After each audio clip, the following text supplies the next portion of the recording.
नमस्कार, मी पंजाब डक। आज आहे 25 जुलै 2025। मी म्हटलं होतं ना पाऊस सुरू होईल, तर हे पाऊस सुरू झालेला आहे। मी माझ्या शेतामध्ये आणि हे आमचा 3x1 कापूस आहे। या ठिकाणाहून माझ्या महाराष्ट्रातल्या शेतकऱ्याला अंदाज देणार आहे। खास करून सर्वप्रथम काय झालं की उत्तर महाराष्ट्राकडे पाऊस नाही, म्हणून सर्वप्रथम उत्तर महाराष्ट्रातल्या शेतकऱ्याला सांगू इच्छितो की उत्तर महाराष्ट्रामध्ये आज दुपारनंतर म्हणजे नंदुरबार जिल्हा, धुळे जिल्हा, जळगाव जिल्हा, नाशिक जिल्हा या भागामध्ये चांगला पाऊस सुरू होणार आहे। म्हणून हे उत्तर महाराष्ट्रातल्या शेतकऱ्यांनी हा अंदाज लक्षात द्यायचा। म्हणजे तो पाऊस उत्तर महाराष्ट्राकडे म्हणजे 25, 26, 27, 28, 29 तारखेपर्यंत तुमच्या 4 जिल्ह्यामध्ये पडणार आहे। म्हणून हे अंदाज लक्षात घ्यायचा। दररोज वेगवेगळ्या भागात पडणार आहे, काही ठिकाणी जोरात पडणार आहे, कुठं मुसळधार पडणार आहे, कुठं अतिमुसळधार पडणार आहे। म्हणून हा अंदाज उत्तर महाराष्ट्रातल्या शेतकऱ्यांनी लक्षात द्यायचा। त्याच्यानंतर आपण मराठवाड्याकडे वळू। मराठवाड्यामध्ये देखील अहिल्यानगर भागात देखील पाऊस कमी आहे। त्याच्यानंतर संभाजीनगर भागात देखील कमी आहे। तर तुम्हाला संभाजीनगर, अहिल्यानगर, बीड जिल्हा, जालना जिल्हा, परभणी जिल्हा, हिंगोली जिल्हा, नांदेड जिल्हा, धाराशिव जिल्हा, लातूर जिल्हा, नांदेड जिल्हा, हिंगोली जिल्हा या भागातल्या शेतकऱ्याला सांगतो की आज दुपारनंतर सगळीकडे जोराचा पाऊस येणार आहे। जवळपास 2 दिवस सारखा सततधार पाऊस राहणार आहे। कुठं जोराचा पडल, कुठं रिमझिम पडल, कुठं मुसळधार पडल, कुठं अतिमुसळधार पडल। म्हणून हा मराठवाड्यातल्या शेतकऱ्यांनी अंदाज लक्षात।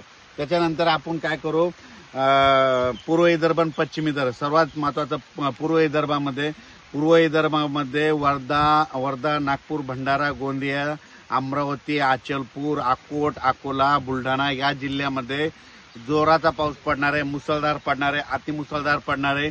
काही ठिकाणी पूर परिस्थिती निर्माण होणार असा पाऊस त्या पट्ट्यामध्ये राहणार आहे। म्हणून हा अंदाज लक्षात द्यायचा। त्याने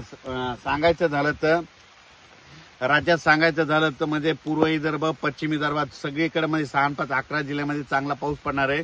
म्हणून हा अंदाज लक्षात द्यायचा। पण राज्यात एकंदरीत परिस्थिती बघितली तर आता 25, 26, 27, 28, 29 तारखेपर्यंत सगळीकडे पाऊस पडणार आहे, सगळ्याला जीवदान ठरणार आहे। कोकणपट्टीचा मात्र पाऊस, पुणे, कोकणपट्टी, सातारा तो कायम राहणार आहे, जोराचा पडणार आहे। त्याच्यानंतर इकडे पश्चिम महाराष्ट्रात सरीव सुरू राहतील, पण मराठवाड्यात मात्र रिमझिम पाऊस आता 3-4 दिवस चालूच राहणार आहे। म्हणून हा अंदाज लक्षात द्यायचा। काही ठिकाणी जास्त पडेल, कुठं रिमझिम पडेल, कुठं पेंडवालता पडेल, पण पाऊस येणार आहे, सगळ्यांना जीवदान ठरणार आहे असा पाऊस पडणार आहे। म्हणून हा अंदाज लक्षात द्यायचा। सगळ्यात जास्त पाऊस म्हणजे अतिमुसळधार पाऊस तुम्हाला सांगू इच्छितो नागपूर जिल्हा, वर्धा जिल्हा, भंडारा जिल्हा, त्याच्यानंतर अमरावती, त्याच्यानंतर अकोल्याच्या नंतर बुलढाण्यानंतर जळगाव, त्याच्यानंतर नंदुरबार आणि तिकडे मध्य प्रदेशकडे, मध्य प्रदेश, गुजरातकडे मुसळधार पाऊस, अतिमुसळधार पाऊस पडणार आहे। म्हणून हा अंदाज लक्षात द्यायचा। आणखीन 4 दिवस पावसाचं वातावरण आहे। 29 तारखेला परत राज्यात सूर्यदर्शन होणार आहे। 29 पासून शेतकऱ्यांनी 10 ऑगस्ट पर्यंत तुम्ही शेतीचे कामे करून घ्या, कारण की ऑगस्टच्या दुसऱ्या आठवड्यात परत असाच सर्व दूर राज्यभर पाऊस येणार आहे। म्हणून हा अंदाज लक्षात द्यायचा। अचानक वातावरणात बदल झाला तर लगेच एक मेसेज दिला आहे।